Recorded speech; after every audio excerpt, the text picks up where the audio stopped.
السلام عليكم ورحمة الله وبركاته. إن شاء الله تكونوا بخير وعلى خير. وصفة اليوم صحية ليكم ولولادكم ومليحة بزاف لأصحاب الحمية. هاد الوصفة هي مافنز ولا مادلين مالحين بدون طحين، جاو خفاف وطريين. تبعوا معايا الوصفة وطريقة التحضير، وما تنساوش تدعموني بلايك والاشتراك في القناة. بسم الله ونبداو بالمكونات تاعنا. عندي التوابل اللي هي ملح، فلفل اسود، فلفل احمر، شويه كمون، كزبر وثوم بودر.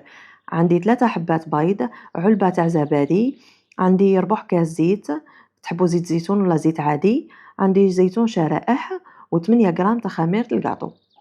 ونجيبوا المكون الرئيسي تاعنا اللي هو العدس البني.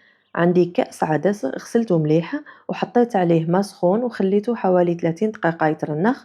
من بعد زدت غسلته بين يديا، نحيت له شوية القشور تاعو وصفيته. نجيب لاشواغ تاعي ننزل فيها هذاك العدس ونضيف عليه المكونات السابقة غير الزيتون، نخليه في الأخير ونخلطه معاهم. هاد الوصفة بزاف صحية خاصة لولادنا. كيما على بالكم أغلبية الأولاد ما يحبوش العدس يكون طايب مرقة هكا، كي رايحين ترحيوه مش رايحين يفيقوا بيه ورايحين تضمنوا باللي كلاوه واستفادوا من الحديد. كيما راكم تشوفوا حطيت كامل المكونات مع بعضاهم، رايحة نرحيهم مليح تنتحصل على مزيج يكون سائل.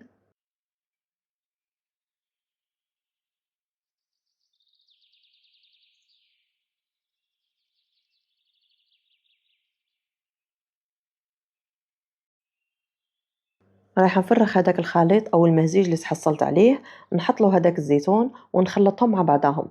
هنايا في المرحلة هذه تحبوا تضيفوا جبن أو مكعبات الجبن، يعني اختياري.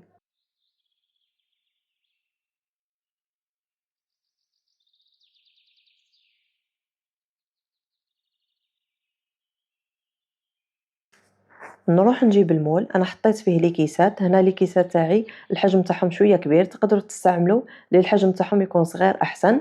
ولا تدهنوا المول بالزبدة وترشوا عليه الفارينة إذا ما عندكمش أو مش متوفرين عندكم لي كيسات. نفرغ المزيج تاعي بهذه الطريقة. لهنا رايحة نعمرهم للوسط فقط.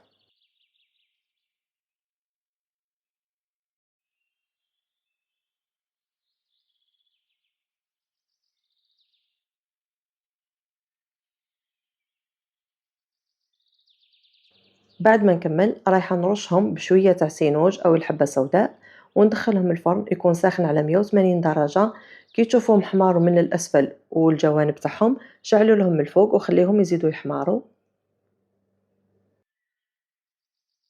وهادو هما المافنز أو المادلين صالي تاعنا راهم واجدين، شوفوا ما شاء الله جاو محمرين. راح نقسم حبة معاكم، أنا هنا مازالهم سخان ما قدرتش نحيهم من الكيسات. شوفوا ما شاء الله جاو خفاف. وفي الأخير نتمنى تجربوهم وتخلوا لي رأيكم في التعليقات. وإذا عجبتكم الوصفة تاع اليوم ديروا لي جيم واشتركوا في القناة، ومع السلامة.